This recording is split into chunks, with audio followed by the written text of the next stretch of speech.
برای نجات یافتن در لیگ عالی مبارزه برده ایستاده پنچر. ولی حاضر در سن 12 است. 8 امتیاز. توجه میکنیم به هیئت دسته ها. بازی هم شروع شده از جانب فوتبالبازان تیم پنچر.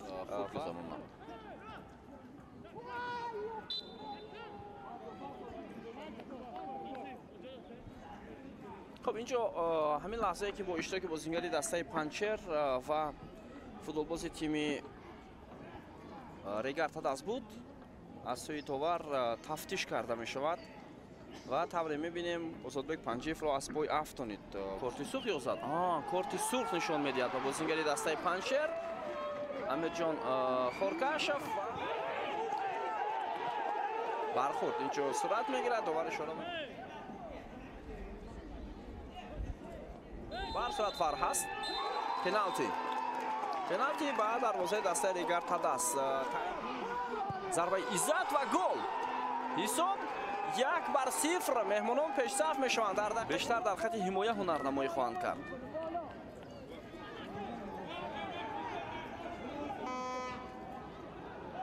ضربه زده میشود جانب دروازه پنچر و بسیار امکانیت خوب. ادامه حمله بازیگران تیم ریگارد هداس. کوادرو فریمپونگ و اینجا تمام میکنم بازیگران ریگارد هداس که توپ به دست فوتبالباز دسته پنچر رسیده است. مرتبه فرینو دولتوف بود به جریمه‌گاه. عثمان قاسم و فریمپونگ هر دو مبارزه بودند ولی بوم دستی بازیگر پنچر به بدن چسبیده است. دستش رو میتوانست گیرد. دقیقه 42 بازی.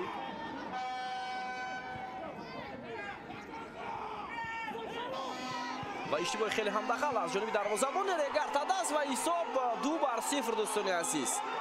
خیلی اشتباهی دخل میکند شهاب‌الدین محمودزاده. فیومبا خطا کرد. خطا نکرد. او پاس داد به دروازه‌بان که خطا کرد.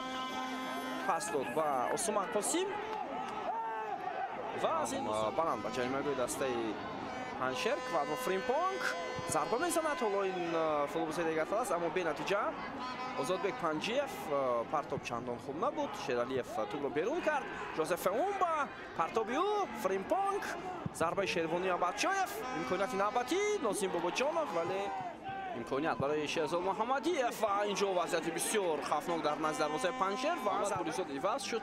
بازیگر احتیاطی بچایف با میدان آمد. حالا فرصت برای تیم ریگارد هداس و عثمان قاسم.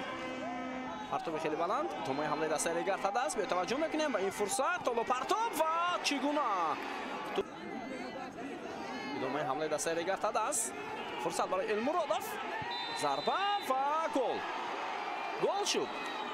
باز چی ضربه پنالتی تعیین کرده میشود. شیروانی بچایف ضربه رو شیروانی بچایف اجرا کرد. بچایف در مقابل پتر سرکودی. ضربه بچایف و حساب 1-2 میشود. دقیقه 76 رقابت. خطایی هم نکرده بود. او صدای اشتراک خود در حال بلند کرد. مقابل شورای المرادف قاعده بازی رو ویران کرد. خیلی خوب امکانیت پیدا میکنن فوتبالبازان دسته پنچر. شد از همین موقع ضربه زده میشود ولی شهاب‌الدین ادامه حمله ریگارد هداس. یک فرصت دیگر و ضربه شهرزاد محمدیف تو بالاتر. فرصت برای بازیگران ریگارد هداس. باز هم بچایف چگونه ضربه او خیلی خطرناک بود. تو از پهلوی دروازه خوب انجام داد به حملهگران. فرینو دولتوف پرتاب رو انجام می شود و نزدیک دروازه پنچر. ارسال نوبتی توپ به جریمه‌گاه دسته پنچر. دروازه‌بان توپ را از دست داد و صدای اشتراک داور. پنچر پیروزی به دست می آورد در مقابل تیم ریگارد هداس در سفر با شماره کم 10 نفره و موقع خود را برای باقی ماندن در لیگ عالی مستحکم میکند. تمام داشت. گزارش مستقیم به انجام میرسد دوستان عزیز از بازی آخری دوره 21 چمپیونات مملکت.